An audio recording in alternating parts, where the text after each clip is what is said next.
Hi, guys. Good evening. We are in our last live chat of 2025 and the last live chat for this course. So, we are going to talk about finishing strong. We're going to talk about branding. We're looking at our IP5 assignment, which is a little bit hefty. Um, but I know a lot of you have already been working on it, so it's the huge big deal, and we will get it going, and you'll do well. So I changed my location, so got my Christmas tree in the background, add a little festivity to it. So happy holidays, and let's get going.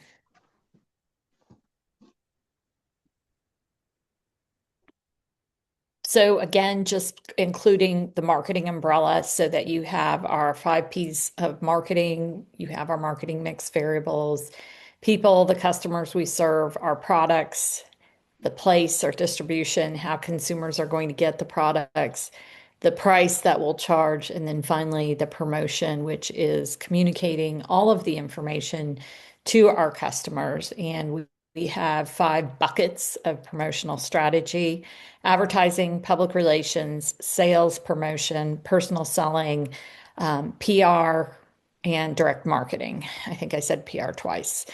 And the handle that holds up all of our marketing umbrella is research. We did some research last module 4. And so everything that we do requires research. We've got to validate what we do. It can't just be, hey, we think this is a good idea. No company's going to spend a bunch of money on, we think this is a good idea. We need to have the research to back it up. So marketing is all about researching every single element of that marketing mix. So let's go ahead and just talk a little bit about our writing. It's been so much better now that everybody's using AI, but make sure you do proofread your documents. I recommend Grammarly, and then anything that you get from an outside source, any statement of fact. This is a graduate course, and so we expect that APA with source citations and end of paper references that correspond with every in-text source citation. So I do have some live links in here if you need to be able to understand how to include that in your paper, or you've found good information, you've got something from a website and you want to put that in your paper, you've got to cite that source. So you should have an in-text source citation and an end of paper reference. These 2 links will give you the resources you need to figure out how to properly format those and include them in your paper. All right. Does anybody have any questions about what we did in Unit 4 before we get started and look at the assignments? We're going to spend a lot of time talking about IP5 just to make sure that you guys have the best information and how this needs to be completed. But any questions about last week? Comments, questions? Okay. All right, so your discussion for Module 5 is really just your reflection. What topics were good? How did the discussion boards help you, and what approaches do you think would be helpful in this course? Please just use your own words. Do not worry about a word count. Don't, it's really obvious when you're using ChatGPT to do the whole thing, or Grok, or any of the AI tools, because everybody gets pretty much the same response. So everybody's discussion board looks exactly the same. I don't need to see a whole bunch of words. I don't need to see, 750 words, 500 words. I just want your top of mind thoughts. What'd you think? How could we do better in this course? What kinds of things would you like to see? Please just use your own words, put it in there. Again, I do not need a whole bunch of paragraphs, off the wall statements. Just include your own thoughts. Some people use the same discussion board from course to course. Do change it so that it doesn't have the information from your previous course in there. So at least take the time to do that. But I do really look at this. And in fact, I went back through and used a lot of the feedback from a couple previous courses in order to put a proposal together to get some different resources to include into our courses. So we do pay close attention to this discussion board.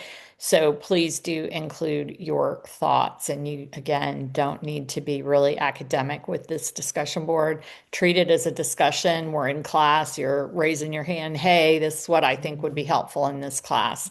That's what we're looking for in this discussion board. Does anybody have any questions about that? Or comments, questions or comments? No, so essentially you just want us to have an open, candid dialogue back and forth about what we learned, what can be improved, and other suggested ways to teach and learn the environment or the information. Correct. Very Okay. well said. That's exactly what I want. What I don't want is everybody to get AI to generate their thoughts for them. And then I'm reading every single discussion board is the same. It's like when we did the come up with a product and everybody had EcoSip. I had a meeting with the marketing professors that teach this class, the other sections of it, and we were all laughing because almost every student has EcoSip. And it's like, okay, all of these are exactly the same. So that's a huge red flag that everybody used AI to do the paper. Okay, so big red flag there. Please don't do it for this discussion board. Just top of mind thoughts. Doesn't need to be a certain word count. Just give me your thoughts. Surely you have some. Don't have AI make up all your thoughts for you. All right. That's discussion module 5. Okay, so we're going to look at the individual assignment. It's pretty comprehensive because we are asking you to do a marketing plan. And it's a very specific marketing plan based on a case study. So don't do your own marketing plan for some esoteric product or something you've come up with. It needs to be following the course assignment instructions. So I'm going to stop my share. We're going to actually go into the course room and take a look at it and go through it step by step so that everybody has the same information and understanding around how to complete this document. Okay, so let's go into the course room. Let's go into individual project 5. And so in the course room, under assignment details, you have a marketing case study for a company called Luna Coffee Company. No, this is not my coffee bar. This is loosely based on just any generic kind of coffee bar, but you have very specific information in this case study. So every marketing plan should come back with facts and information from the case study. So you're going to go through the case study. And then you're going to download the marketing plan template.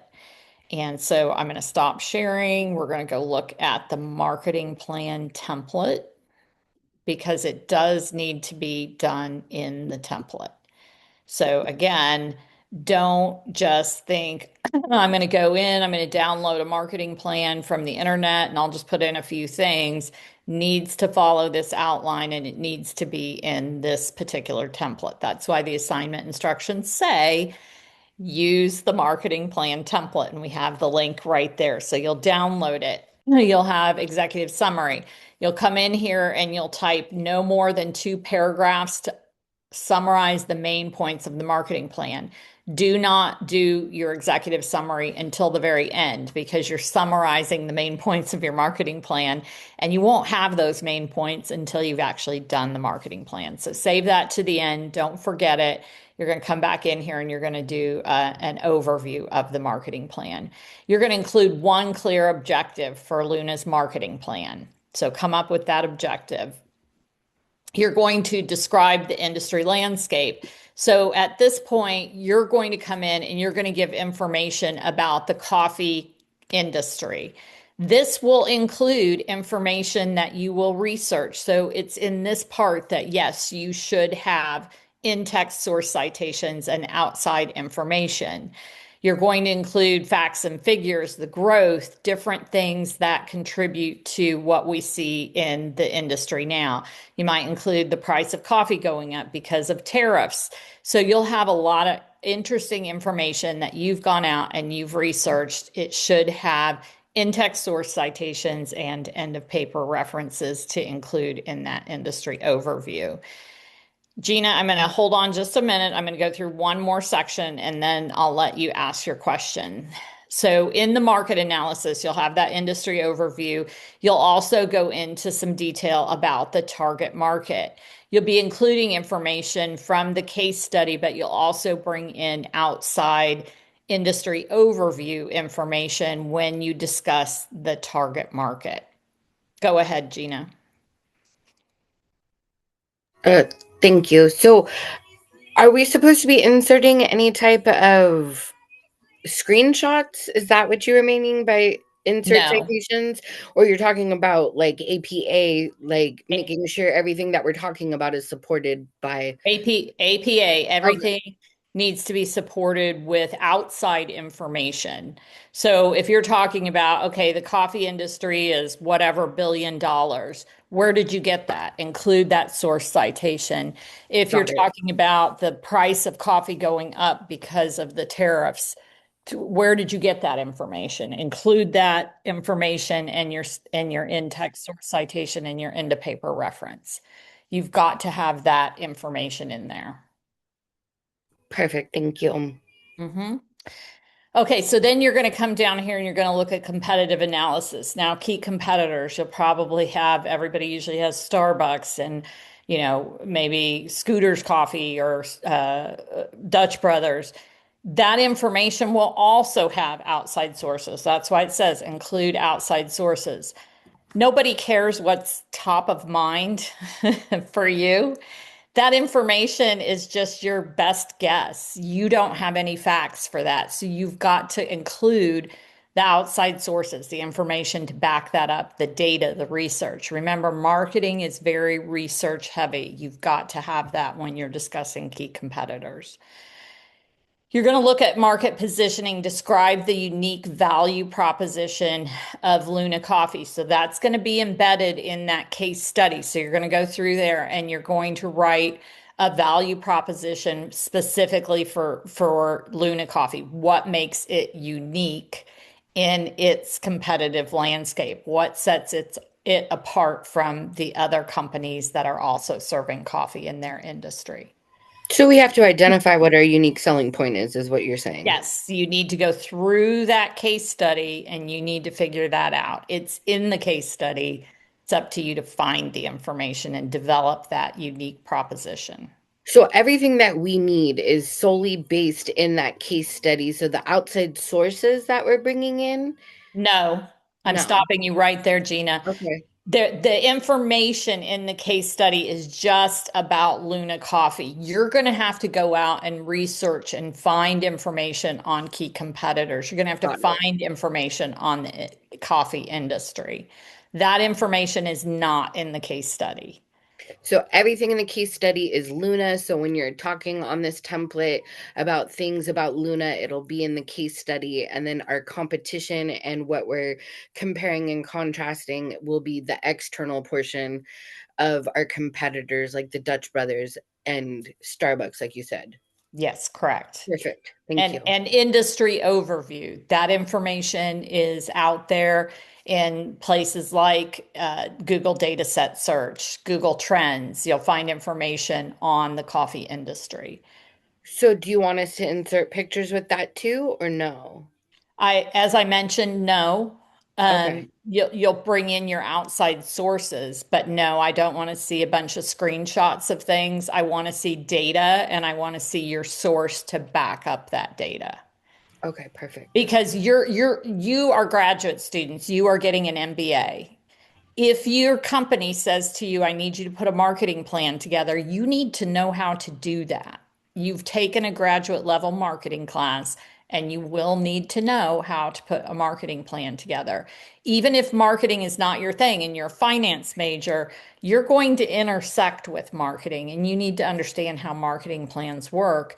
And every marketing plan has to have facts and figures. Nobody out there cares what's in your head.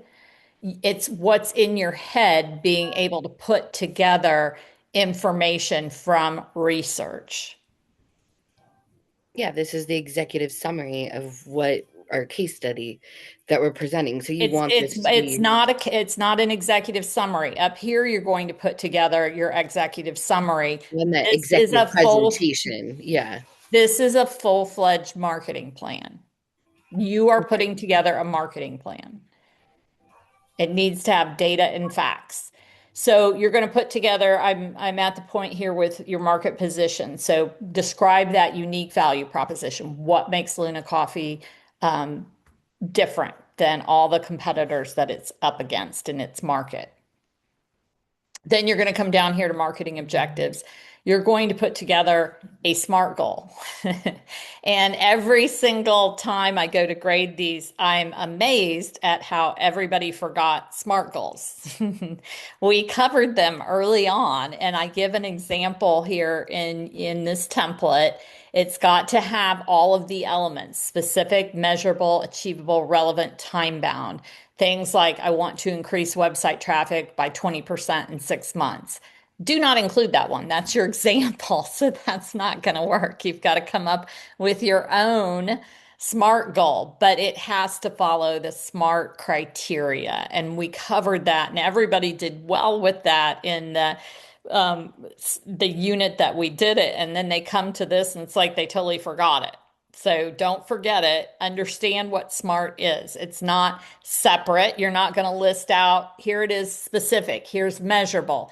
It's all present in that one simple goal. It's a goal statement. Make sure that you get that correct.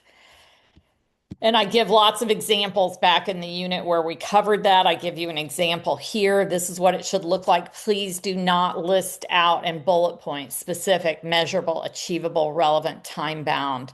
Every time I see students do that, I tense up and I'm just like, I just want to fail you immediately because it's like, how do you not understand this by now? We've covered it ad nauseum. Just include one sentence of a SMART goal. It has to be specific, has to have a unit of measure in it, has to be something that's achievable, relevant to your marketing plan, and then time bound. When will you have this accomplished? Does anybody have any questions about that? Now is the time to ask them so that you don't cause me tremendous grief when I'm grading this paper. Everybody understands SMART goal? Okay, good. Then we're going to come down and remember features and benefits. We're going to do features and benefits for Luna Coffee. So the other thing is that you want a very simple benefit. Remember when I went over car with heated seats and what the feature was? The feature was the heated seats. The benefit was that you have a comfortable car to ride in. Then when people got into their paper, I've got paragraphs of information that would be the benefit. No, you just need a simple, here's the feature, here's the benefit, what's in it for the customer. That needs to be really simple. So it shouldn't be a whole big paragraph of information. You need a simple feature and a benefit, corresponding benefit. So you need three features, three corresponding benefits. Hold on just a second.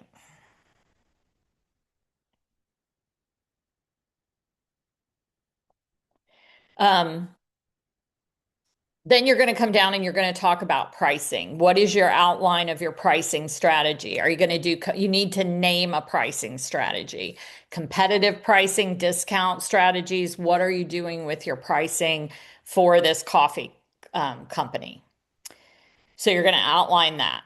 Then you're going to go down to promotion. You're going to talk about what your channels are. Remember, we talked about old media, new media. So old media would be your channels of print, radio, television. Your new channels would be digital, social, um, um, mobile phone. I don't know. I just had it in my hand. I don't know why I blanked on that. Mobile. So you'll talk about how you're going to reach your customers through what channels, what things are you going to do. And then you're going to talk about your campaign. You're going to outline a specific promotional campaign to reach your customers about Luna Coffee. Then you're going to talk about your distribution channels, online and retail. So retail would be in store, actually going into the store, and then you may decide to also have online channels if you're going to sell things online. So you're going to talk about your distribution strategy. Then you're going to come down here and you're going to do your action plan. You're going to have some specific actions that will help you implement your strategies. A tactic might be create a content calendar for your social media campaign, launch promotion to sponsor local schools. Whatever it is, you're going to have your tactic and you're going to have a timeline of when you're going to begin it and when you're going to complete it.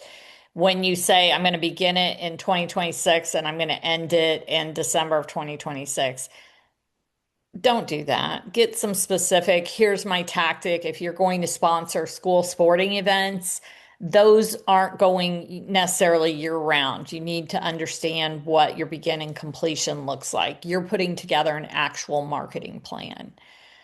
So you need to have very specific tactics, when you're going to begin those tactics and when they will be completed. And then you're going to include your budget. So what is your marketing tactic, your activity? What's the cost? And what's your return on investment? Now, these you're going to make some guesstimates about that, but you need to have some clear marketing activity, cost of that marketing activity, and the return on that investment. What is the ROI for us in doing this particular marketing activity? Um, your ROI expectations, you're going to look at what you put in this table, and you're going to estimate the expected returns from each initiative. And then you're going to have your KPIs. These are your metrics and your method of evaluation, making sure that what you're doing is working. So your KPIs are your conversion rates on your website ads, might be your engagement metrics in your social media. You're going to come up with a few key performance indicators that you're going to be looking at to understand if your marketing strategy is working.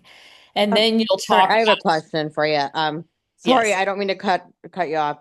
For the return on investment, are you looking for like a percentage? Like, is that how yes, you're measuring it? Like the percentage yes, investment? Okay. yes. A That was return on investment is a percentage. Yes, okay.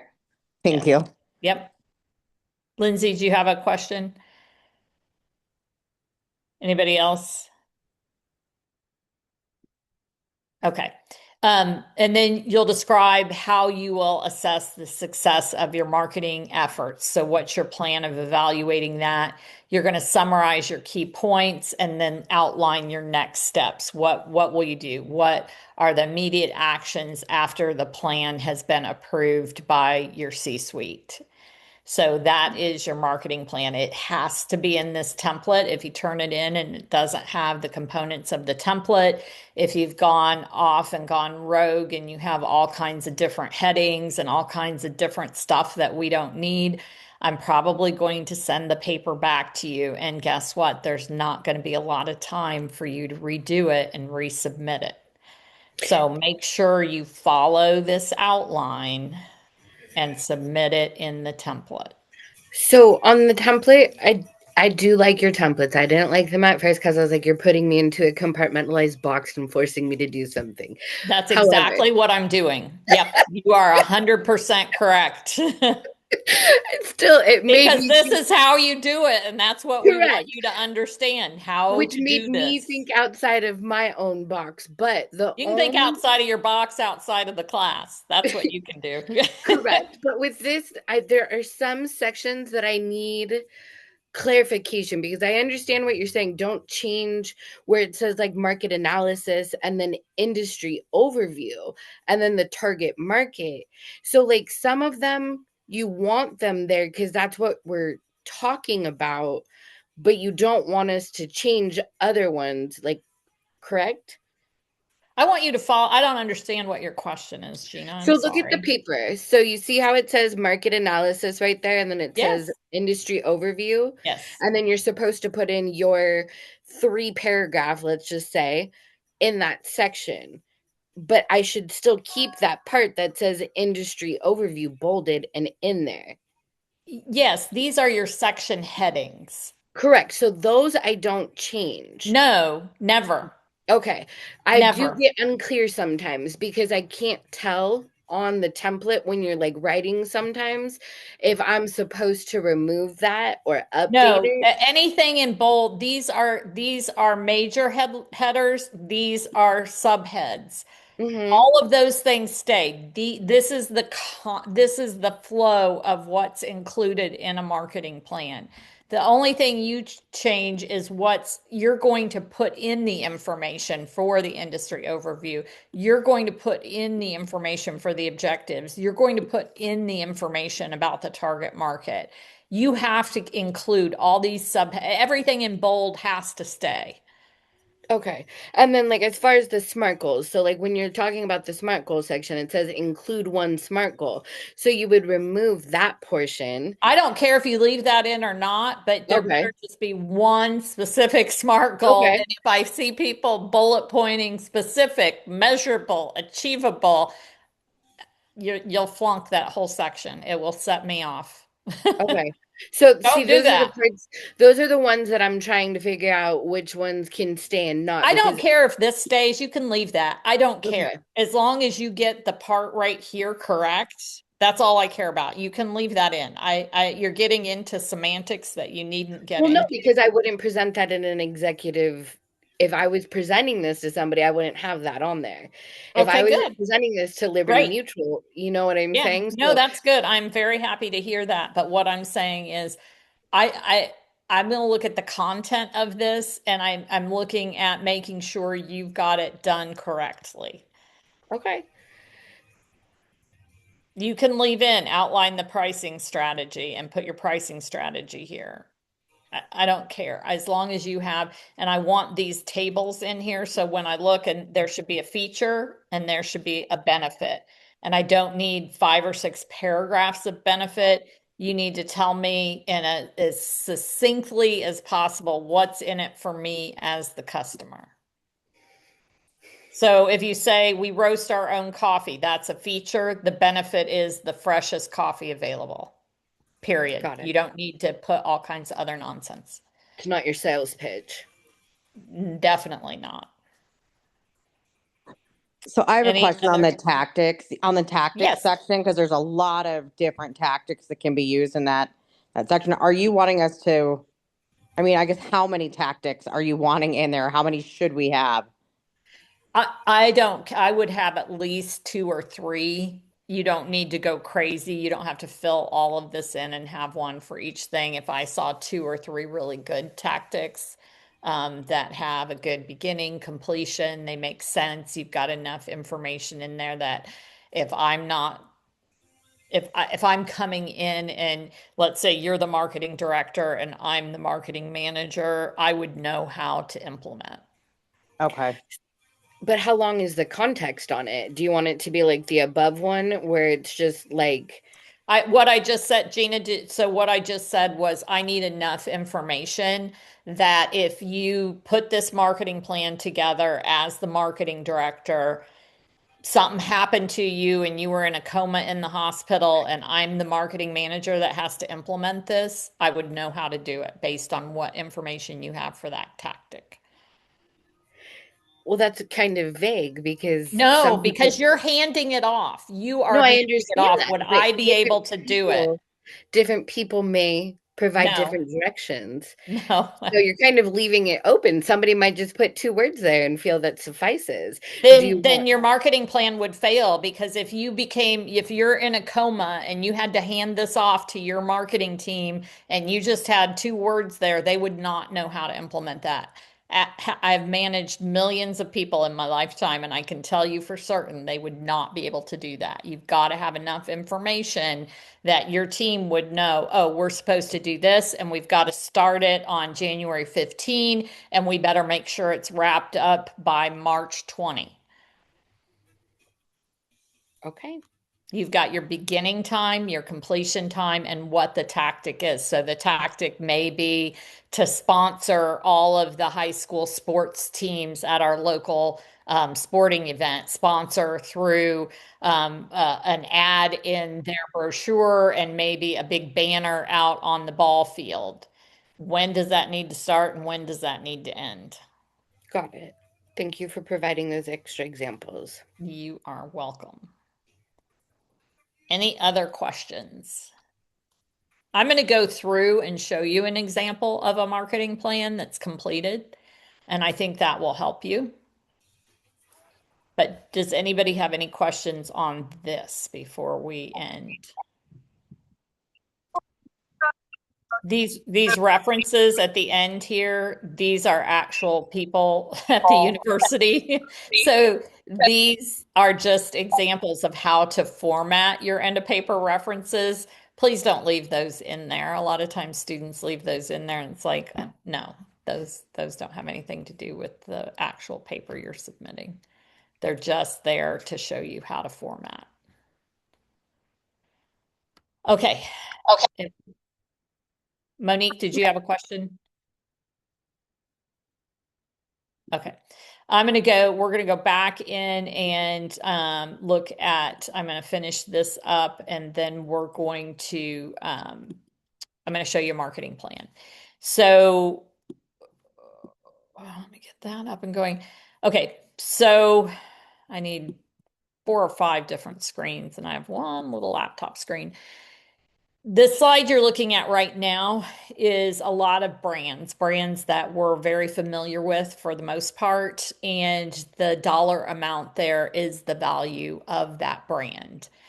That dollar amount of the value of that brand is just for the brand. It's not for plant and equipment. It's not for employees. It's not for inventory.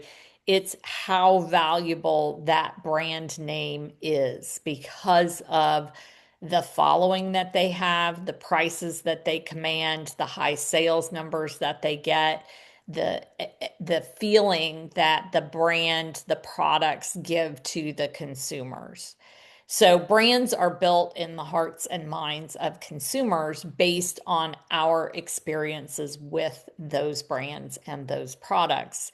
That adds to the value of the brand name. All of that happens through marketing, and the experience that consumers have is part of that marketing as well.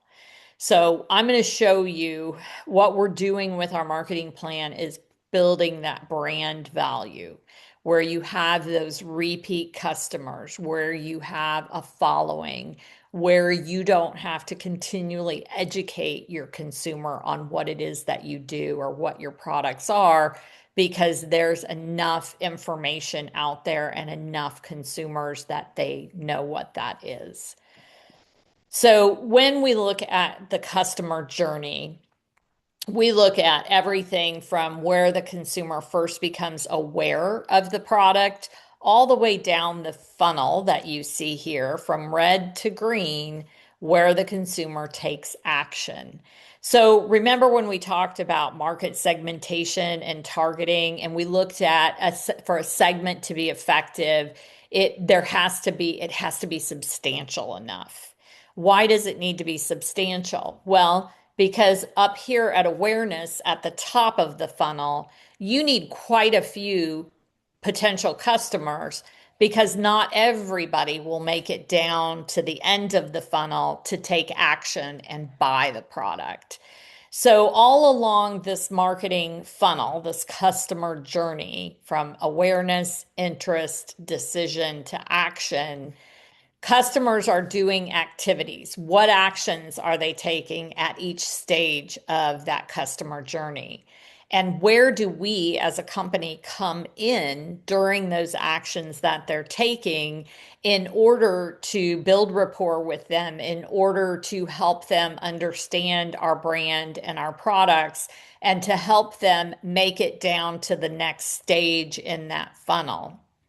What emotions are they feeling at each stage, and what keeps them moving down that funnel? What are the things that are motivating to your consumers, your market segment? Those are things that we need to discern through research so that we can then create really good marketing strategies that will help continue to move them down that funnel. We also need to understand through our market research, what are the questions they have? What are their uncertainties? Are we using unfamiliar jargon that may turn them away? What issues are preventing that movement down the funnel? These are all topics for research that we have to uncover. And finally, we need to understand the barriers to action. What's keeping them from making that next decision and going down and acting upon their decision to purchase the product? All market research driven. I was asked at the last minute to moderate some focus groups for potential new products for a company in the UK. And the company that sanctioned the research, when they talked to me about it, they were so excited about their product and how great it was and how there was nothing like it on the market. In doing the focus groups, there was a lot of information here on this customer journey of where the product fell short and what things they needed to do, that if they hadn't had done the focus groups and they just put the product out on the market, they would probably fall flat and it would have cost them a lot of money. With the customer research that we now have from the focus groups, there are some very specific strategies that I can recommend to them that will help turn the product into something that their customer that they're looking to target will actually want. And on that note, I'm going to add a little bit of kind of why AI, why you can't just use AI, and why you've got to understand the marketing concepts. So if you're just taking the prompts from the course assignments, asking AI to write your paper for you, and you aren't taking the time to understand those concepts, you will fall very, very flat. And here's why. Just for an experiment, I asked AI to write the moderator's guide for me for these focus groups I had to do. And the moderator's guide that AI put out looked really good. Like, just to look at it, looked great. But because I am a trained focus group moderator and I've done it many, many times, I looked at it and I was like, okay, I can't use any of these questions. None of the questions. They were leading questions. They were not going to get at the information that we needed. It was horrible. It was probably one of the worst focus group moderator guides I'd ever seen. But the only reason I knew that is because I understand the concept. I've been trained and I know how to moderate a focus group. If I'd have just taken what AI told me and said, wow, that's really comprehensive. They've covered every single area. Look at those questions. They're great. We would have never gotten the information that needed to be, that we needed to uncover. So you've got to understand the concepts. Yes, there's a place for AI and you can use it to help you. You can use it to generate ideas. But deep down, if you aren't understanding the concepts, you're cheating yourself and it's going to be not good. Let me just say, not good. It was a great eye-opening experiment. And I was just like, oh, aha moment. This is what's gonna happen if people are just counting on it to do everything for them. We're going to have a lot of stuff that's not done correctly. Okay, so let's look at a plan. This is a strategic marketing plan I did back in 2016. So this is going to give you some good examples of what your plan will look like when you put it together. So I think Gina, a lot of the questions that you had that were like, okay, I'm not really understanding this template. I think it'll make sense when you look at this. So your executive summary is going to be, 1 to 2 paragraphs. I have 3 brief paragraphs here. You write that executive summary at the end after you've put the whole plan together, because you're just basically summarizing your marketing plan with that executive summary. I include a background of information and the position of the university that I did this marketing plan for.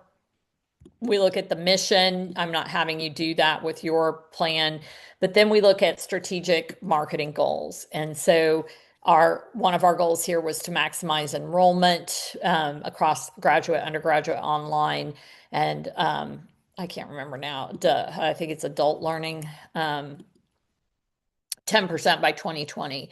So we have our strategy outline, and then we have our tactics, how we're going to achieve that.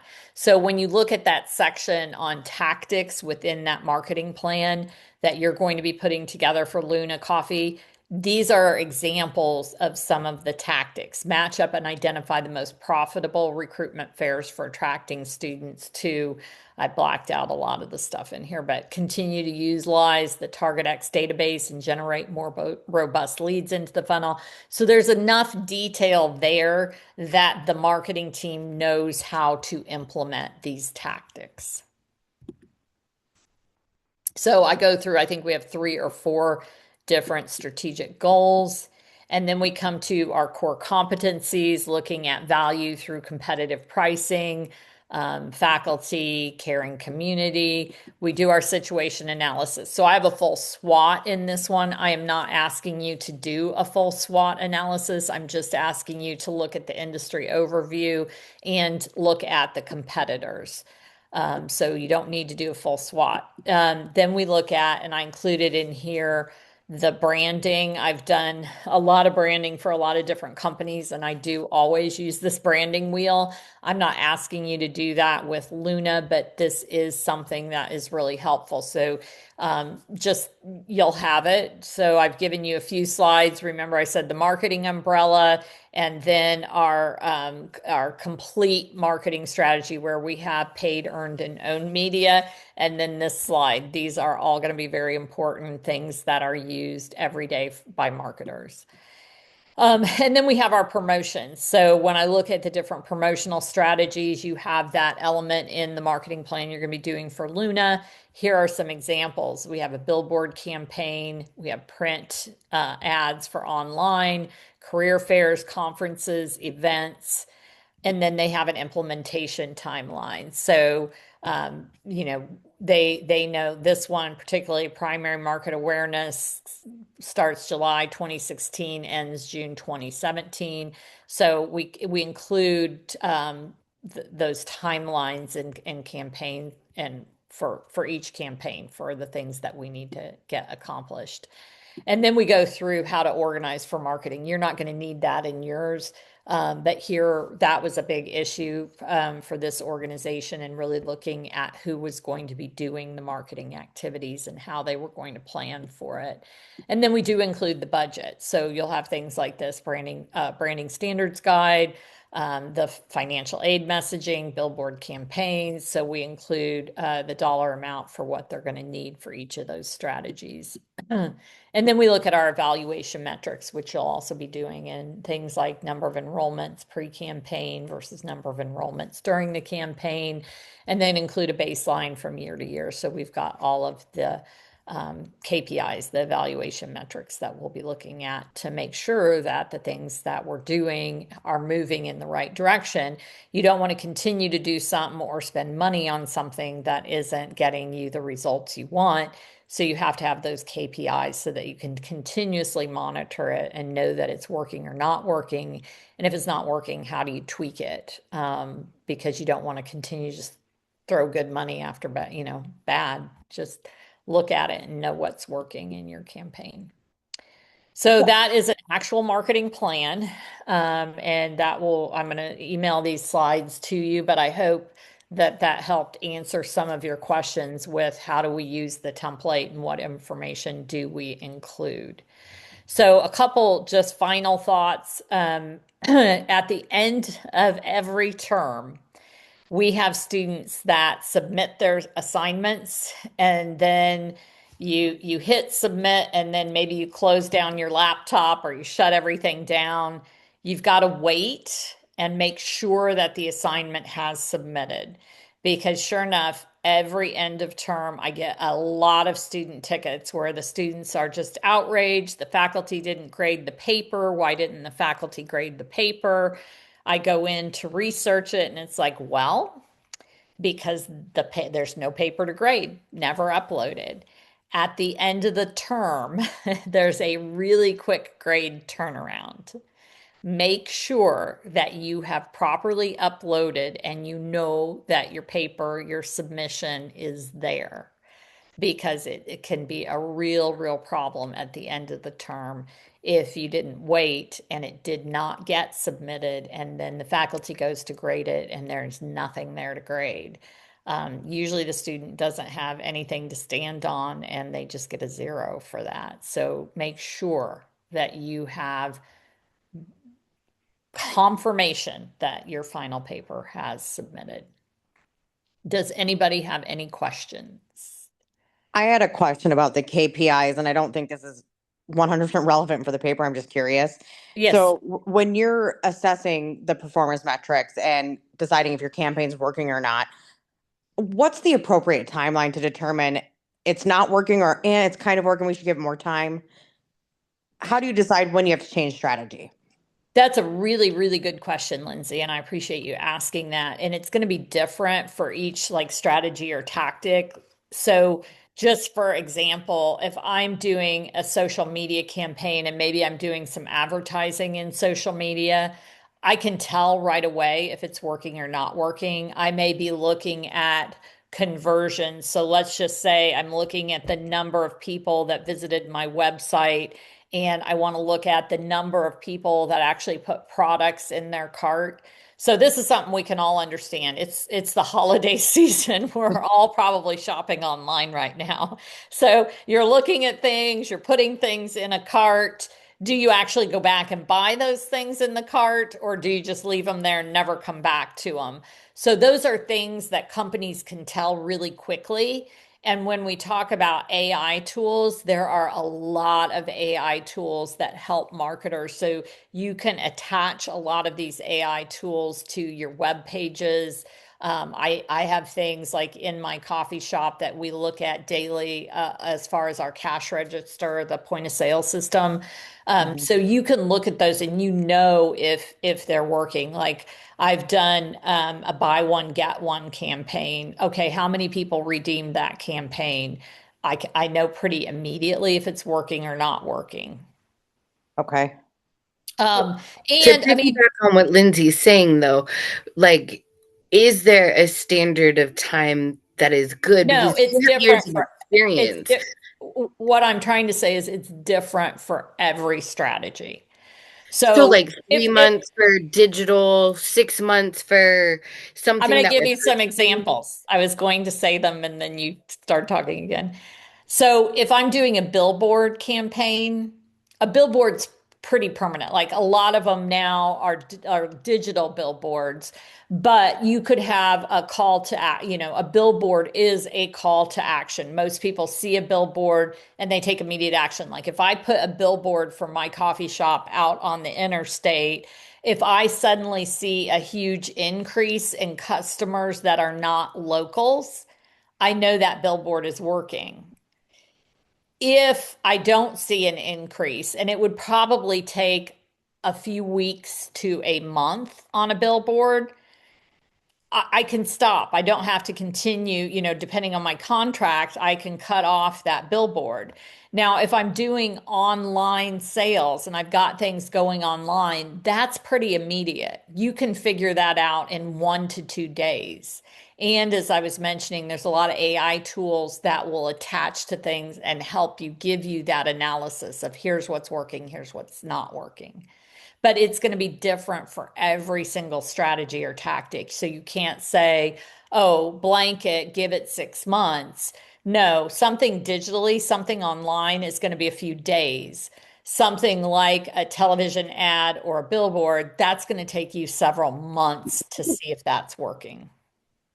So essentially, like if you put something out online and you see no new traffic after 2 or 3 days, you know that that's not working. You would change it. But like kind of in relation to we were talking about the billboard ad, if you see a change, within the first 3 to 4 weeks, that's great. If you see no change, then you probably want to change that strategy.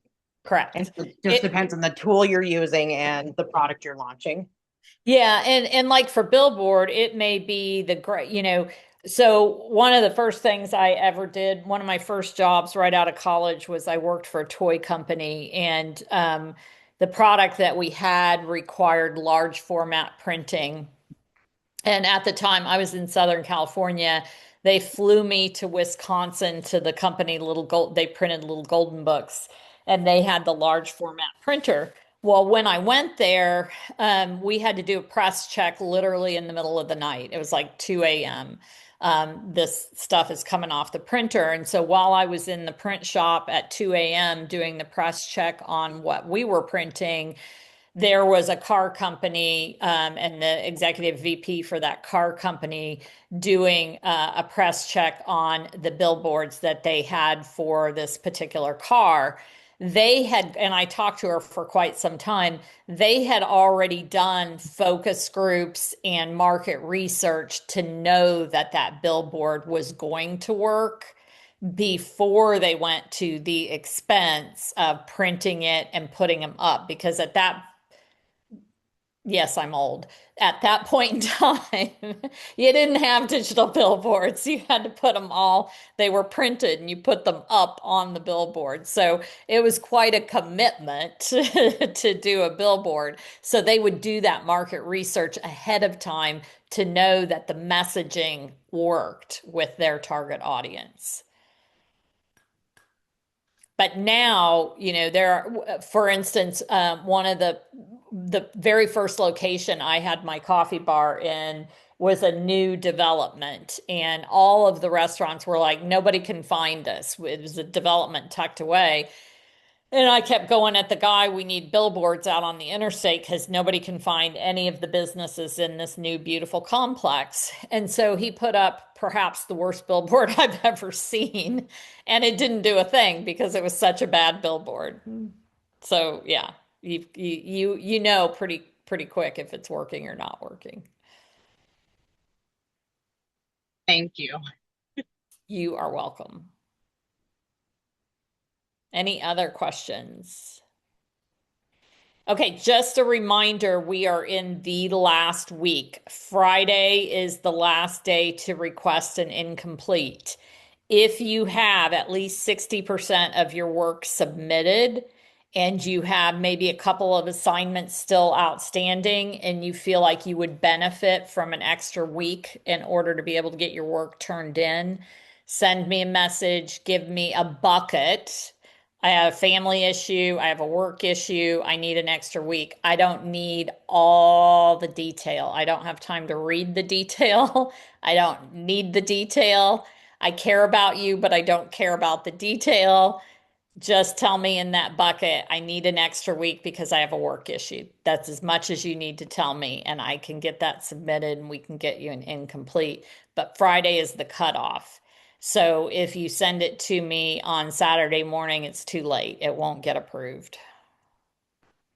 There are consequences.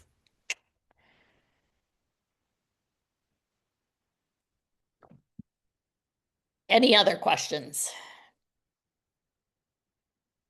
I will send you this PowerPoint so that you have the examples. And if you have questions, message me with your questions. Happy to answer them.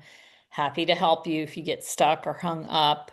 It's been great having you in class. Happy holidays. I hope you can get everything done and enjoy a few weeks off between this end of this term and the start of the next term and enjoy your holiday season. Thank you so much, and I look forward to seeing your marketing plans. Thank you. Yes, have a Happy good holidays. You have a beautiful tree, by the way. I don't know if anybody told you that. You do have a beautiful tree. Thank you. I thought, oh, I'm gonna go up and sit by the tree because I'll add to our little holiday merriment. Yes, very good. Thank you very much, Professor. Have a good night. Yep, you too.